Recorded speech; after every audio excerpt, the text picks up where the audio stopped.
a la interculturalidad. La primera es ya una realidad, mientras que la segunda es una aspiración. Para ello me acompañan el maestro Ever Díaz, la maestra Lisbeth Vargas y la maestra María Josefina Carrillo. Damos pues la participación al maestro Ever Díaz Ceballos con el tema de la educación intercultural. Adelante, por favor. ¿Qué tal? Buenas tardes a todos. Para poder meternos o ingresar en este tema que es la interculturalidad, debemos de tener bien fundamentado que debe existir una educación intercultural en cada una de las aulas. Pero esto está basado y está estipulado en nuestra Constitución Política de nuestro país. La Carta Magna lo define y lo defiende, así debo mencionarlo, no solo en el artículo 3º.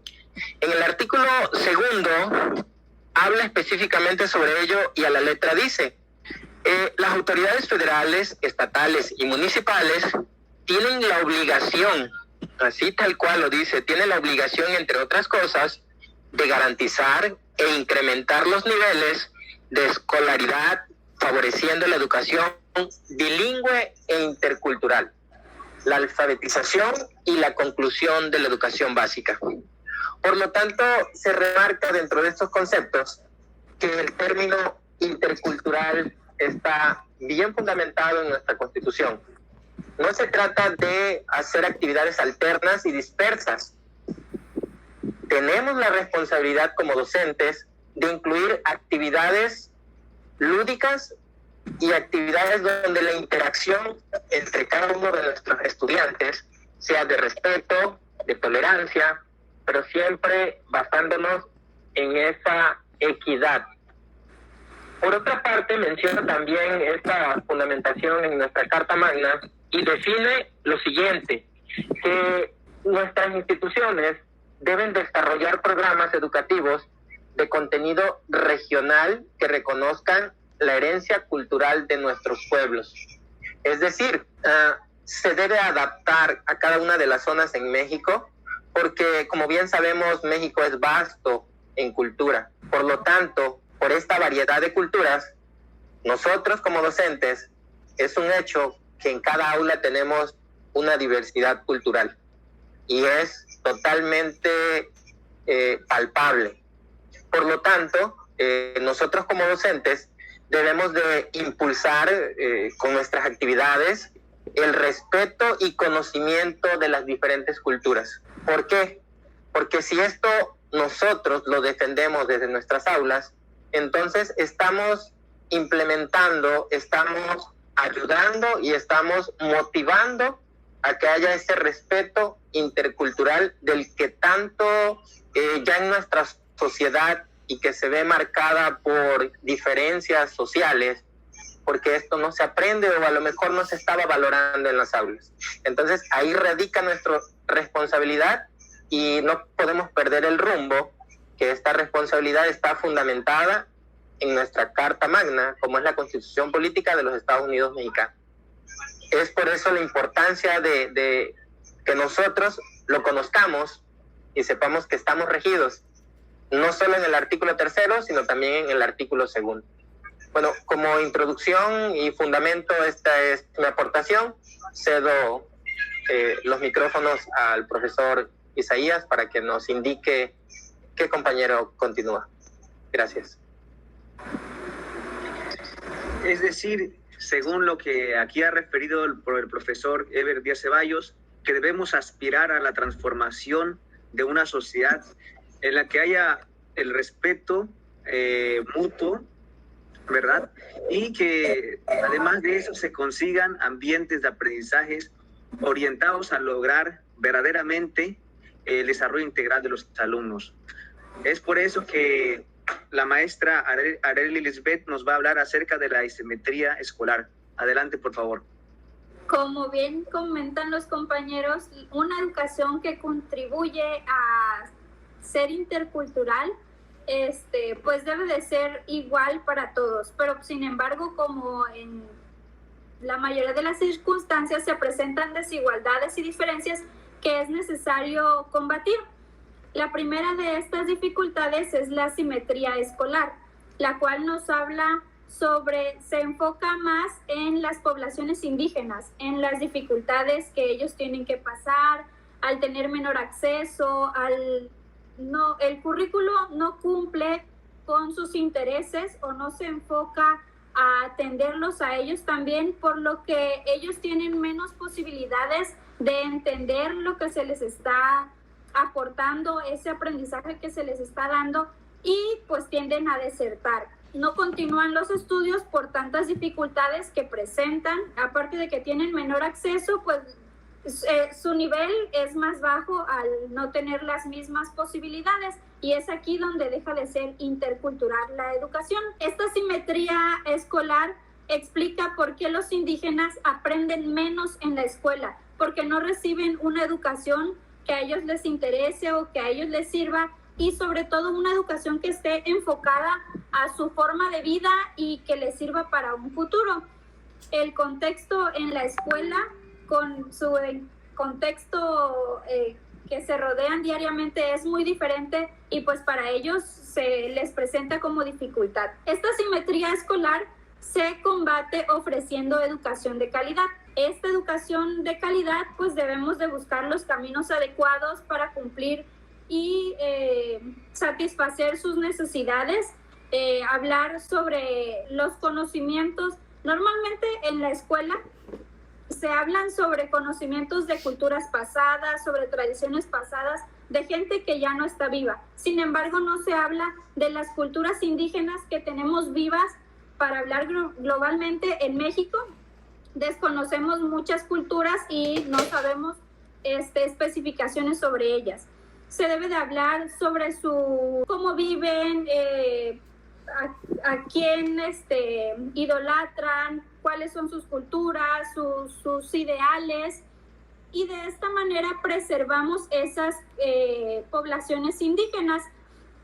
La importancia de este compartir de las poblaciones indígenas no es la transmisión de conocimientos, sino que se busca despertar una capacidad de asombro hacia estas culturas, hacia cosas que desconocemos y nos hacen ricos como país. Debemos despertar ese interés en los alumnos por respetar estas lenguas indígenas. Y pues conociendo cómo se viven en esas culturas, es que vamos a ir desarrollando el interés y el respeto por los que son diferentes en cierto sentido a nosotros. Y pues esto sería de mi parte el hablar sobre la asimetría escolar. Agradecemos la participación de la maestra Arely Lisbeth y damos paso a la participación de la maestra María Josefina Carrillo. Adelante, por favor. Buenas tardes, compañeros. Yo les voy a hablar acerca de la segunda asimetría, la cual quiere ser erradicada totalmente, que es la asimetría valorativa. Esta es la que nos ayuda a explicar por qué grupos mayoritarios se consideran mejor que los grupos culturales minoritarios. La asimetría valorativa debe combatirse en los grupos indígenas, erradicar totalmente a partir de ellos, debido a que el mismo gobierno fue el que influyó en dividir estas culturas. Por ejemplo, las escuelas que son bilingües, al dividirlas por su cultura, por su lengua, excluirlas prácticamente. No las consideran iguales a las escuelas que son de las escuelas rurales. Y esto mismo genera una desigualdad en la educación, debido a que no son educados conforme van las demás escuelas. La asimetría valorativa es una población mestiza que debe combatirse enfrentando el racismo, ya que se da muchísimo. En esta asimetría no se distingue entre maestras, padres de familia o alumnos, ya que pues al haber maestras que vienen de ciudad y van a escuelas rurales, también existiría una división una diferencia más bien entre sus culturas. Esto es lo que se trata de erradicar completamente, que no exista una división, que en este caso los maestros eduquen conforme a la educación que reciben los alumnos en estas circunstancias, porque las escuelas que son de rurales no aprenden lo mismo que van a las escuelas de ciudad, y en este caso no les sirve igual, ya que pues muchos son campesinos, vienen de familias que son pescadores, entonces su entorno influye mucho en su educación, y en este caso muchas maestras no consideran eso y quieren enseñar como si estuvieran enseñando en una escuela de ciudad, lo cual no puede ser. Tenemos que erradicar totalmente la desigualdad y enseñar en una educación que sea igual, ¿sí me entienden? Que todos nos sintamos parejos, que los alumnos entre ellos mismos no se discriminen por su cultura, por de dónde vienen, por sus orígenes, etcétera. Entonces, sí hay que trabajar, maestros, compañeros, en esta situación de tratar de erradicar completamente desde nuestra perspectiva y nuestro enfoque educativo, ya que pues nosotros como tal somos los encargados de esta educación. Y pues la cultura realmente va a existir siempre, entonces prevalece en nosotros que tengamos esa responsabilidad y esa ética para enseñar a los alumnos. Ese es mi punto de vista. Agradecemos la participación de la maestra María Josefina Carrillo y a modo de reflexión y análisis, lo que continúa va a ser un espacio de puntos, de opiniones, ¿no? No sé quién quisiera empezar primero para que podamos un poco discernir esto. Adelante, maestra. Yo quiero aportar que en la asimetría valorativa mencionaba 3 aspectos. La asimetría valorativa se basa más en erradicar el racismo. Y aquí el racismo nos dice que tiene 3 opuestos, que son la tolerancia, el respeto y el aprecio. Y cuando nosotros apreciamos otra cultura, reconocemos su valor, la vemos y nos admiramos de todo lo que tiene esa cultura para ofrecernos. Entonces yo considero que al llevar a cabo la tolerancia, el respeto y el aprecio, vamos a erradicar tanto la asimetría valorativa como la asimetría escolar. De esta manera podemos ver esas diferencias que tenemos como culturas, como personas, como sociedad, ver no como algo malo, sino que esas diferencias nos enriquezcan y nos ayuden a crecer. Y pues ese es. Para sumar al comentario de la maestra Arely, se puede entonces pensar que lo que es un rescate cultural dentro de cada una de las aulas. De lo que se refiere a esa asimetría, que como tal el concepto, cuando algo es asimétrico, que no tiene medidas iguales, ¿no? Así es. Reconocemos primero que México, y vamos a hablar en general, y nos podemos ir a lo particular, Tabasco, que es nuestro caso, tiene diferentes hábitos, costumbres, y aquí interactúan diferentes culturas. Hay multiculturalidad, pero para que se dé esta interculturalidad tiene que haber esa interacción. La interacción se da, y cuando esa interacción se da de manera negativa, es cuando el racismo se puede ver, cuando hay bullying en las escuelas por estas diferencias. ¿Cómo podemos hacer entonces? Conociendo cada una de esas diferencias. Si el conocer qué diversidad hay, podemos entonces impulsar para que esta interacción en nuestros niños, para que haya ese respeto. No, comúnmente podemos ver que un niño se puede burlar si un niño habla a lo mejor un idioma diferente. Chontal, por ejemplo, si escuchamos hablar chontal, se pudiera alguien reír, pero si nosotros nos damos a la tarea, por ejemplo, de hacer un tema, rescatar un tema, a lo mejor desde una materia en específica, a lo mejor de español, rescatamos un tema donde veamos cuáles son las diferentes lenguas, va a parecer un tema interesante. Entonces los niños van a aprender, y cuando escuchen a alguien hablando eso, en lugar de reírse, se van a extrañar y lo van a ver como algo así que es diferente, pero es muy característico de nosotros. Ahí radica, ¿no? Ahí radica cómo ese respeto se va ganando entre ellos a partir del conocimiento. Mientras más conozcamos nuestra diversidad cultural, nuestros hábitos diferentes, costumbres diferentes, el respeto va a ser más permeable en cada una de nuestras aulas. Si me permiten, sí, como mencionaba la maestra Arely, es importante enfocarnos en las culturas que están vivas, como lo mencionaba el profesor Ever, esas culturas en las que estamos rodeados. Realmente Tabasco es un estado rico en la cultura. Cada municipio, cada localidad es diferente, pero pues en sí, o sea, tienen algo que aportar debido a su cultura. Entonces, pues sí, es un compromiso de docentes que nosotros nos propongamos y mejorar una educación intercultural, porque pues es lo que queremos lograr. Queremos erradicar completamente esas cuestiones y mejorar la educación de los niños, niñas y adolescentes, porque pues eso es lo más importante a lo que debemos lograr. Sí, y conviene también señalar que aquí en México no nos consideramos, los mexicanos comunes, no nos consideramos que abonamos a la discriminación.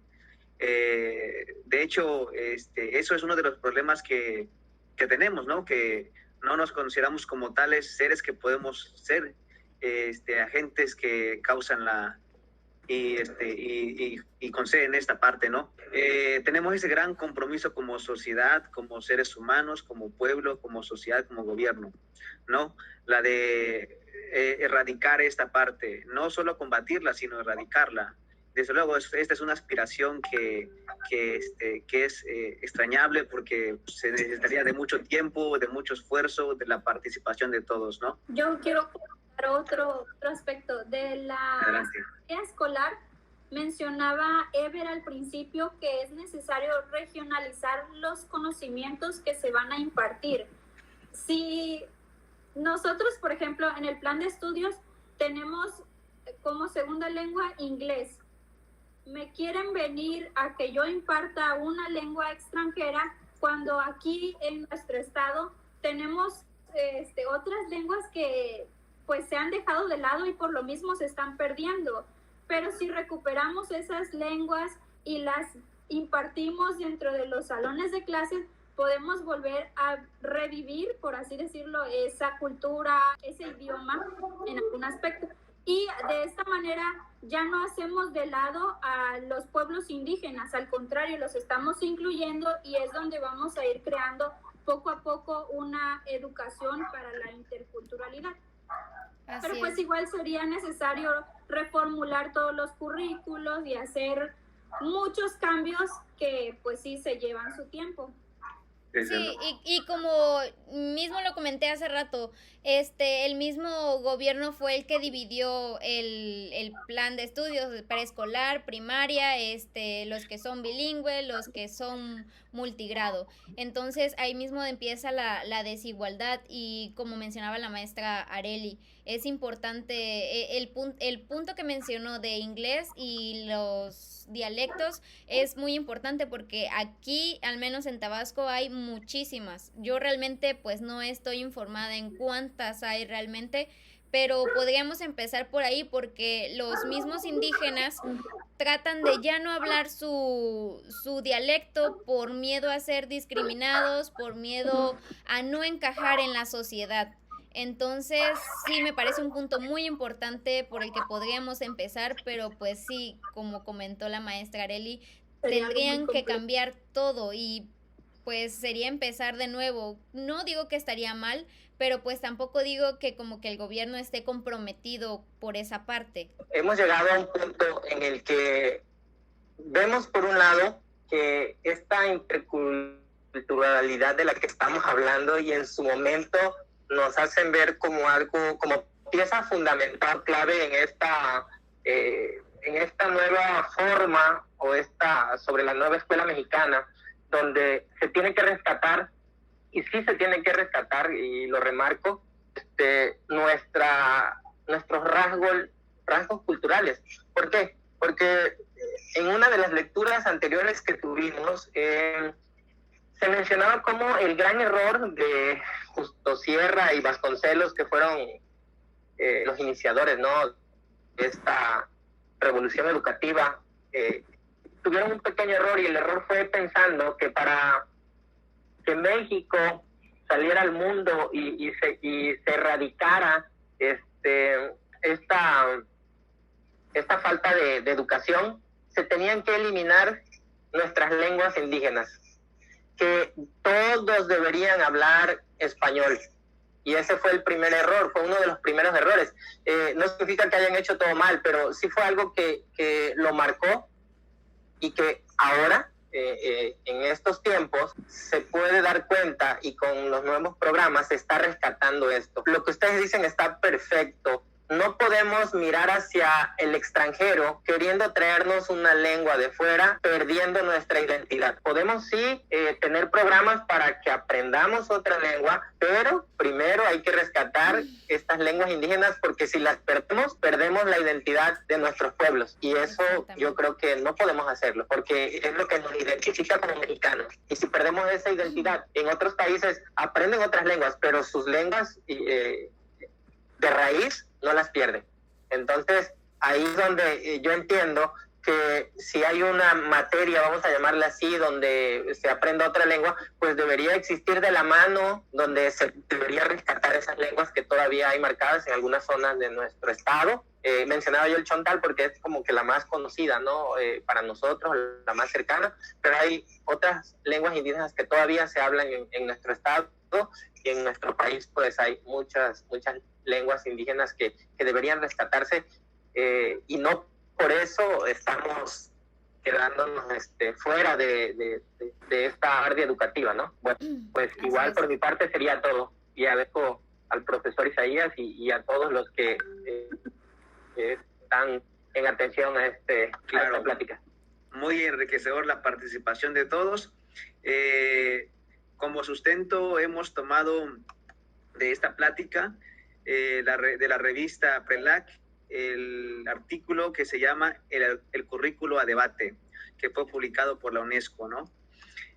Ya para terminar, quiero hacer referencia a un título de Ernesto Sábato que dice: hay días en que me levanto con una esperanza demencial, momentos en los que siento que las posibilidades de una vida más humana están al alcance de nuestras manos. Y es así, pues, compañeros, que hay una esperanza que siempre está al alcance de nuestras manos, que sin embargo quizás seamos un poco no persistentes, ¿no?, para poder conseguir esta parte, ¿no?, la del desarrollo integral de los alumnos, de ser una sociedad más respetuosa, respetar las culturas, los pueblos indígenas, darles las mismas posibilidades, ofrecerles las mismas posibilidades y actuar en razón de eso, ¿no? Pues hemos terminado. Agradecemos a cada uno de los participantes, a la maestra Arely Lisbeth Vargas, al profesor Eber Díaz Ceballos y por supuesto, a la maestra María Josefina. Gracias. Gracias, compañeros. Hasta luego. Gracias. Hasta luego. Hasta luego.